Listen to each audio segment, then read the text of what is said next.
ഇപ്പോൾ നമുക്ക് ഒരു സയൻറ്റിഫിക് മൈൻഡ് എന്ന് പറയുന്നത് ഉണ്ടാകേണ്ടതാണ് എന്നൊരു ഘട്ടത്തിൽ ഇന്ത്യയിൽ ശക്തമായിട്ടുള്ള രീതിയിൽ ഉയർന്നു വന്നിരുന്നു. ആ സയൻറ്റിഫിക് മൈൻഡിൻ്റെ രൂപീകരണത്തിൽ നമുക്ക് വലിയ ഒരു മാതൃകയായിരുന്നു ജവഹർലാൽ നെഹ്റുജി. അപ്പോൾ അദ്ദേഹമാണ് ഈ സയൻറ്റിഫിക് മൈൻഡ് എന്ന് പറയുന്നതിന് കൂടുതൽ പ്രാമുഖ്യം നൽകുന്ന തരത്തിൽ ആദ്യകാലങ്ങളിൽ അങ്ങനെ സംസാരിച്ചിരുന്നു. എന്താണ് നമ്മളുടെ ഒരു സയൻറ്റിഫിക് മൈൻഡ് എന്ന് പറഞ്ഞു കഴിഞ്ഞാൽ, സയൻറ്റിഫിക് ടെമ്പർ എന്ന് പറയുന്നൊരു വാക്കാണല്ലോ പലപ്പോഴും ഉപയോഗിക്കുന്നത്.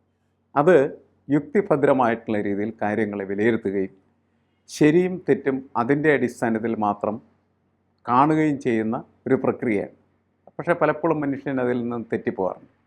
അങ്ങനെയാണ് അവൻ അന്ധവിശ്വാസത്തിന് അടിപ്പെട്ടു പോകുന്നത്. വിദ്യാഭ്യാസം ഉണ്ടായതിൻ്റെ പേരിൽ നമുക്ക് അന്ധവിശ്വാസം ഇല്ലാതാകും എന്ന് കരുതരുത്.